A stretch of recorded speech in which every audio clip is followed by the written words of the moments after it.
Estrangeiro, do latim estranhos, de fora.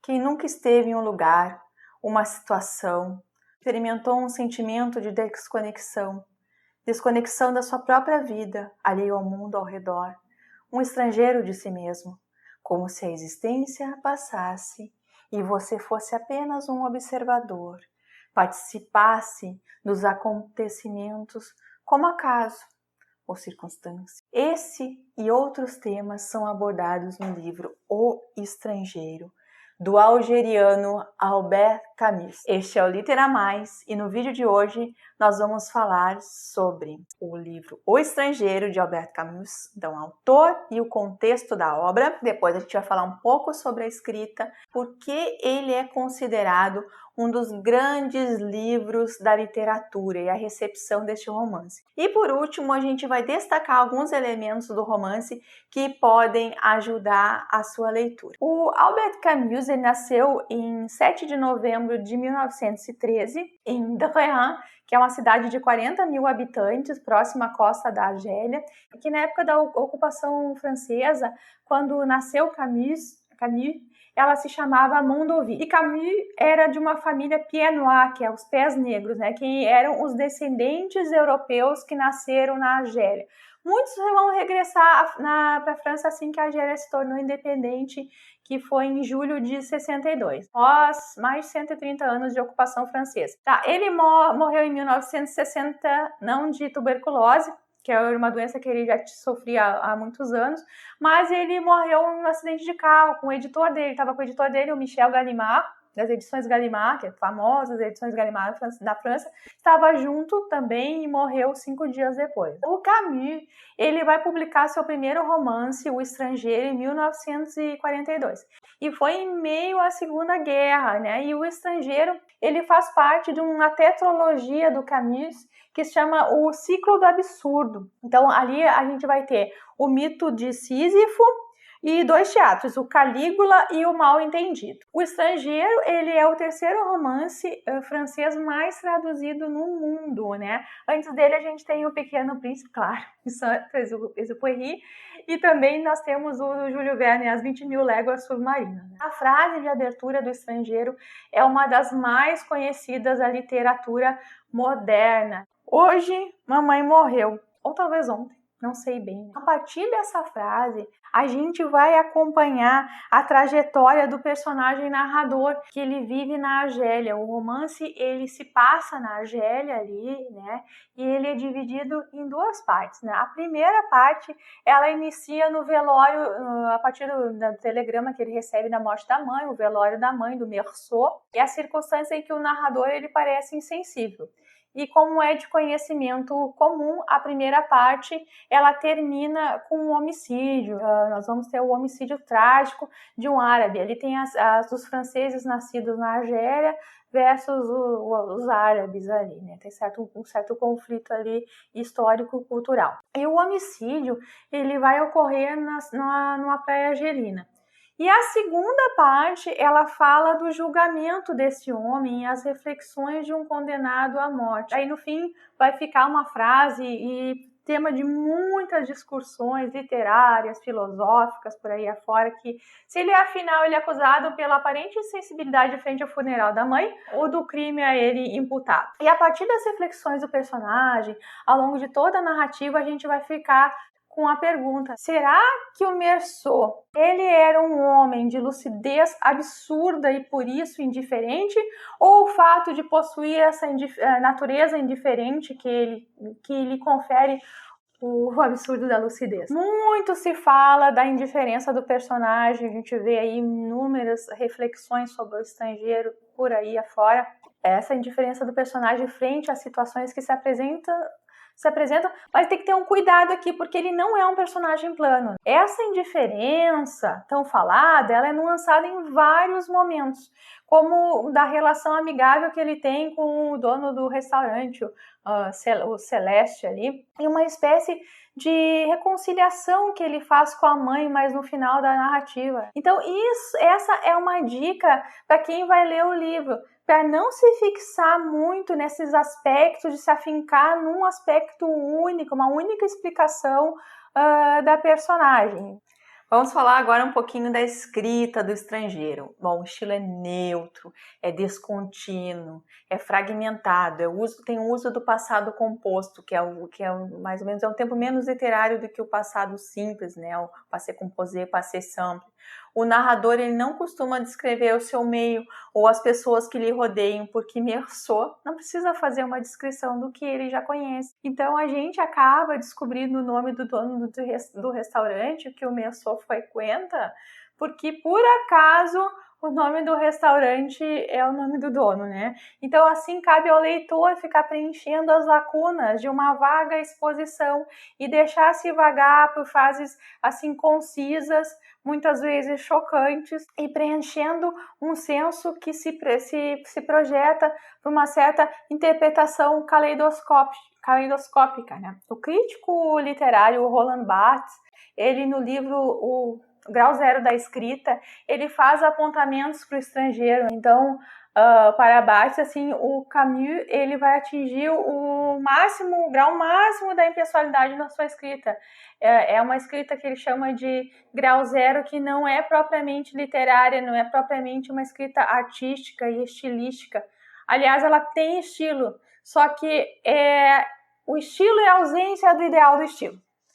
Então, é um estilo sóbrio, um estilo despojado, mas não se engane, minha gente, a escrita aqui é aparentemente simples. Na verdade, ela é muito bem pensada, muito bem estruturada, né? Tem uma ausência de coordenação entre as frases, que a gente vai sentir essa ausência de coordenação com construções verbais muito simples, e que eu pesquisei isso, que são típicas do francês falado na Algéria. Então, assim, fica aquele conjunto de frases sem coordenação que o sentido vai se extrair pela acumulação. Agora, eu quero passar aqui para uma pergunta que muita gente se questiona. Por que o estrangeiro está entre os grandes livros da literatura? Primeiro, ele é um romance de múltiplas interpretações. É daqueles livros infinitos, basicamente. Então ele trata de temas universais com uma certa agudeza chocante. O indivíduo versus a relação com a moral e relação com a sociedade. Só que o conflito aqui, ele se dá mais à questão de regras e da culpa do que propriamente uma sociedade que preze pela ética. Então outra coisa, a existência humana e a condição humana como absurda per se. E outro tema muito aqui no estrangeiro, muito latente, muito vivo, é a morte. Nós vamos falar, então, agora um pouco da recepção do estrangeiro agora. Ele mal saiu da tipografia e ele já caiu nas graças do Sartre. Eu vou fazer uma leitura aqui. Palavras de Sartre sobre Meursault, personagem central, né, do estrangeiro. Um inocente em todos os sentidos da palavra, um idiota também, se assim quiserdes. E desta vez compreendemos plenamente o título do romance de Camus. O estrangeiro que quer escrever é justamente um desses terríveis inocentes que constituem o escândalo de uma sociedade, porque não aceitam as regras do jogo. Vive entre os estrangeiros, mas para ele é também um estranho. Por isso, alguns o amarão, como Marie, sua amante, que lhe tem afeto porque é bizarro. E por isso também outros o detestarão, como essa multidão de sedentários cujo ódio ele sente imediatamente. E nós mesmos que, ao abrir o livro, ainda não estamos familiarizados com o sentimento do absurdo. Em vão tentaríamos julgá-lo segundo as normas habituais. Achamos também que é um estranho. Então, o estrangeiro mal saiu da tipografia e já caiu nas graças de Sartre. E o Camus, ele concorda parcialmente com a posição dele, né, do Sartre, de que ele foi muito amigo, assim, eles ficaram amigos uns 10 bons anos, só que romperam depois por questões ideológicas, né? O artigo de Sartre, na verdade, ele foi muito bom para o Camus, porque deu uma projeção para o livro, porque ele era um autor desconhecido, e o Sartre ficou realmente assim muito empolgado com a escrita do Camus, embora o Camus ele vai concordar com o Sartre, ele contemporiza assim, o estrangeiro não é tanto sobre uma demonstração do absurdo do mundo, mas a confrontação entre o caráter nonsense do mundo e o desejo de compreensão do homem, Isso vai aparecer na reflexão do mito de Sísifo, do autor, pela frase: o que é absurdo é a confrontação deste racional, o mundo, e deste desejo desesperado por claridade, cujo apelo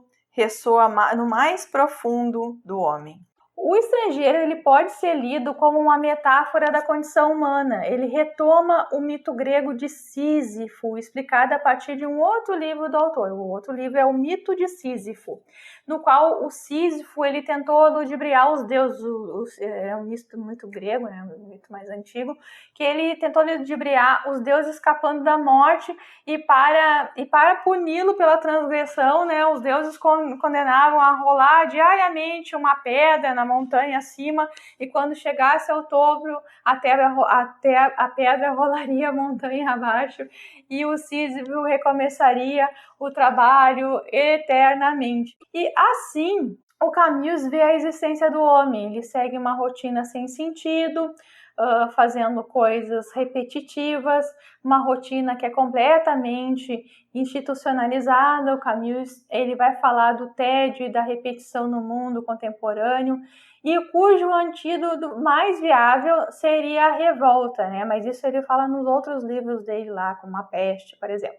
O Meursault, ele faz um trabalho repetitivo no escritório. Todo dia, digamos, ele carrega a sua pedra ao topo para no dia seguinte carregá-la outra vez. Só que, todavia, assim, nenhuma promoção, quando ele tem a proposta de uma promoção para a França, num determinado momento lá, e ele não acha que aquilo é bem-vindo, por de certa forma, né? Mudava-se o local e até a pedra, mas o trabalho de rolar era igual. Um outro grande tema deste livro também, que a gente vai ver, desse romance, é a morte. O romance abre e fecha com a morte. Aliás, a morte é início, meio do romance e fim também. Então, aí vem uma questão filosófica. Se a morte é inevitável, para que uma vida de aparências, sacrifícios ou mesmo de lazer edificante? A gente vai ver que a existência pregressa do Meursault antes da prisão ela é banal, ela é levada totalmente pela contingência dos acontecimentos, da repetição, né? Sempre aquela reverberação ali do mito de Sísifo. Ler o jornal do dia ou ler um jornal velho, tanto faz. Passar o dia inteiro deitado numa cama ou numa praia, ele é indiferente. Talvez na praia seja mais agradável, ele vive muito pelas sensações. O personagem ele reage com indiferença às circunstâncias. O que é um paralelo que a gente pode fazer aqui é com o estado de natureza do Rousseau. O estado de natureza, quem está familiarizado, é um estado que visa apenas a manutenção da vida, no qual não tem uma obediência mediante a uma vontade geral. É um tema também de filosófico aqui. Com a prisão, o Meursault perde a liberdade de ir e, entretanto, ele vai descobrir uma outra liberdade, uma liberdade talvez maior e mais assustadora, que é a liberdade de se autodeterminar. Então, como mostra as suas reflexões e seus diálogos com o juiz, ali com o clérigo, né? Vai mostrar essa autodeterminação, inclusive até uma certa revolta por eles tentarem fazê-lo se colocar nas convenções sociais. E se antes tudo era igual para ele, assim, fumar um cigarro ou cometer um crime por conta do sol que lhe ofuscava e incomodava, agora existe um outro caminho possível. Não, viver com lucidez a condição humana dada pelo mundo. E a revolta fica sobre as aspirações de felicidade humana. O destino implacável ele vai se revelar para o homem. E ele vai se revelar para o homem absurdo. E ele vive sem resignação. A nova ordem criada por esse homem absurdo é a partir do momento da negação de toda a conduta esperada. Meursault vive a condição absurda da vida e ainda assim percebe que há razões para amar a vida, de certa forma. Então, portanto, como consequência, ele vai rejeitar o suicídio como uma forma de escape ao absurdo. E essa, em realidade, é a posição filosófica de Camus. Uma dica aqui para quem gosta de filosofia, além da leitura suplementar sobre a posição filosófica do absurdo, né, procurar material sobre isso, tem bastante na internet, é dar uma olhada no material sobre Kant e Camus. Tem paralelos ali, eles têm divergências e paralelos. Primeiro, assim, o paralelo aqui, assim, uma convergência, né? Ambos eles se referem ao homem inconsciente, de certa consistência ética em seu comportamento, mas só que eles divergem no sentido da ação coletiva. Também um outro aspecto do personagem é que ele vai oscilar entre opostos. Ele leva em consideração o que a sua mãe lhe ensina, mas mantém um certo distanciamento sentimental com ela. Ele gosta de ter relações, né, com a Marie, mas não demonstra os seus sentimentos. Ele aprecia a natureza e sente-se feliz em meio a ela. Quando ele está lá no sol, tomando banho de mar, é tudo muito gostoso, né, muito prazeroso. Mas ele vai justificar o crime assim em razão do sol. Então o contato com o mundo dele é mais físico e sensorial do que propriamente sentimental. Ele exprime a percepção e não a emoção. Ele vê as mentiras do mundo, mas ele é fiel a si, descarta qualquer disfarce social. O Meursault, ele provoca repulsa na maior parte das pessoas e até no advogado que vai lhe defender, porque ele espera uma conduta de disfarce social ali do seu cliente. Só que, dessa forma, o Camus coloca o preço que o homem absurdo paga frente ao mundo que rodeia, porque o homem que é presa das suas verdades, né, uma vez que ele reconhece as suas verdades, ele não consegue se distanciar dela, ele tem dificuldade de se distanciar dessas verdades, que ele fica preso, mas e aí ele não consegue compactuar com a sociedade que ele vive, se essa for, né, mentirosa, enfim. Meursault, então, ele acompanha os movimentos da existência, ele passa certa impressão, às vezes até de crueldade, nas poucas vezes que ele se expressa verbalmente o que ele pensa, mas a maior parte das suas falas é uma que transita, então tanto faz, talvez, entre essa indiferença. Mesmo para questões, assim, socialmente importantes como casamento e até prestar um testemunho duvidoso lá que ele presta com um amigo dele, mas é porque ele toma o pedido como verdadeiro. Então, ele recusa-se a mentir apenas para contentar ou seguir protocolos sociais. E, aliás, ele alimenta um certo cultivo à honestidade em relação às pessoas e ao meio que ele convive ali. No Camus, a lucidez do homem absurdo ela é adquirida individualmente. E aqui, minha querida audiência, assim, que a dica é prestar muita atenção ao longo da narrativa, nas percepções do narrador, pois são as suas percepções fragmentadas que vão construindo a lucidez do homem absurdo. Então, assim, essa lucidez do homem absurdo, ela pode sair do individual para o coletivo. O homem absurdo, ele sai da sua solidão a partir de um sentimento de revolta. Aí ele diz assim, até num outro livro dele, ele diz assim, eu me revolto, então nós somos. Mas esse é um tema que será tratado, né, nos romances subsequentes, que é A Peste e O Homem Absurdo. Bom, se gostaram desse vídeo, pessoal, deixa aqui a sua inscrição, ativa a sinetinha dos próximos vídeos, tá? Muito obrigada pela sua audiência e até breve!